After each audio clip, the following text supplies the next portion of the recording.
All right, welcome back. Welcome back. It's a Money Monday. We're talking about money. We're talking about business. We're talking about the effects of this crazy pandemic.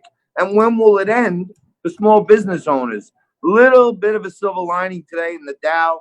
You got the Dow up about 800 points. You got Bitcoin up 300 at 9,700. But don't be fooled on the market size. I think it's just overbought here, and there's a lot of rocky waters ahead. I wouldn't be jumping in the market right now, but I'll keep you posted on that.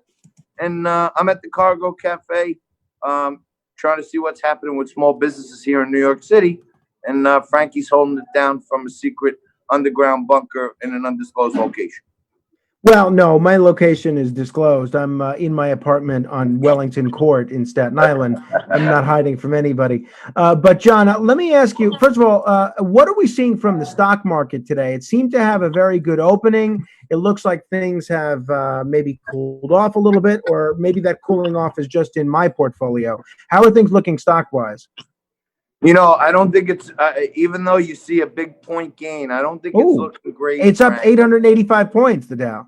No, I know that, and I think the market is dying for some good news. And today there was some, early reports of positive human response to some, phase 1 vaccines. So I think people are thinking, well, if they come up with a vaccine in 3 months, then people will all be back to work. People will all be going back to hospitals, hotels, and airlines, and all this other stuff. May I say not so fast. Even if there's a vaccine, maybe they'll get to something for humans by January. And short of that, it looks like just a major difference between red state and blue state. And Frank, I don't know if you saw it. I'm sure you did, but there's this one meme going around social media with the comparison between Florida and Ron DeSantis and the way he handled it in New York and the way Andrew Cuomo handled it.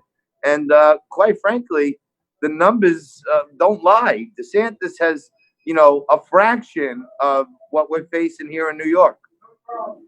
Yeah, well, it's going to be very interesting to see with these other states reopening today and Wisconsin doing so last week. If they don't see a resurgence in cases, are we going to see the people in states like New York and New Jersey just demand to reopen? I'm telling you, from my perspective, I'm planning a trip to Atlantic City on June 5th.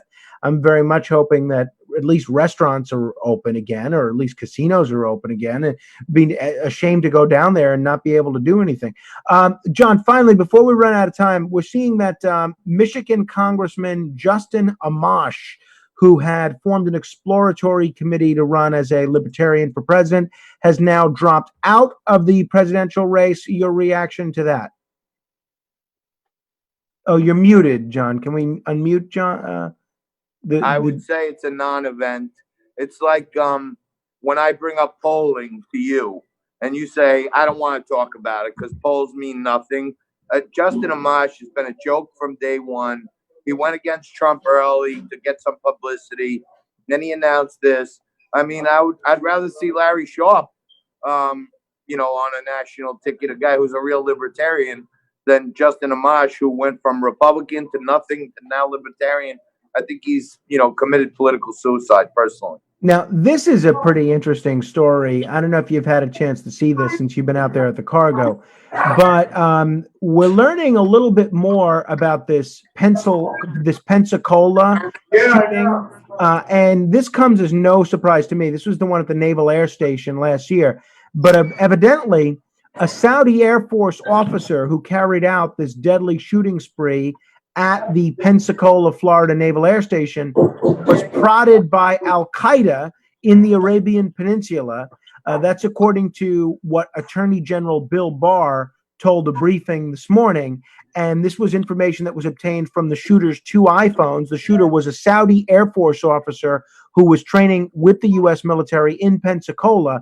The FBI director, Christopher Wray, said other information from the suspect's phone is being put to good use. You can imagine yourself what that means. He said the shooter spent several years plotting the attack that killed 3 sailors and wounding 8 other people. I don't understand why Saudi nationals were training at American military bases in the first place. And our whole relationship with Saudi Arabia is one that's far too cozy for my judgment. Yeah, no, I'm with you, pal. I mean, when are we going to smarten up? You know what I mean? At this point, on 9/11, I think 19 out of the 21 hijackers were Saudi Arabian. You got the Saudi Arabians, they go into a consulate in Turkey and they slice up a U.S. reporter. You got the Saudi Arabians, got an officer who's encouraged by. Why is it always Saudi Arabia? Why do we have to be such good friends with them? We used to have to kiss up to them because we needed their oil. Now we're a net producer of oil. We don't need them anymore. I don't understand, other than they supposedly buy a lot of jets and military equipment from us. I don't understand why we don't have a heavier hand with Saudi Arabia and we're always looking to stick our thumb in China's eye. Why don't we treat them like China? Well, I think the reason on a geopolitical front it has to do more with wanting to have a counterweight to Iran in the Middle East. We may not like the things that Saudi Arabia does, but the U.S. government doesn't like Iran and the Saudi government doesn't like Iran. So they're kind of, on the same page on that front. Also, I've heard from a lot of people who study this stuff that they're afraid that if Saudi Arabia makes the decision to no longer trade their oil in dollars, if they allow their oil to be traded in some other currency, that would just be devastating to the American dollar, and it might be an American blow that we can't recover from. That being said, even if that's true, I don't see why we should allow them to go on American military bases and shoot up our sailors. Call me crazy. Yeah, no, I'm with you, Frank. This is Yeah. like you always make a great point that Trump didn't go far enough when he came into office and getting rid of all these lifetime, like the Boltons of the world. He didn't dig deep enough. He didn't throw enough people out.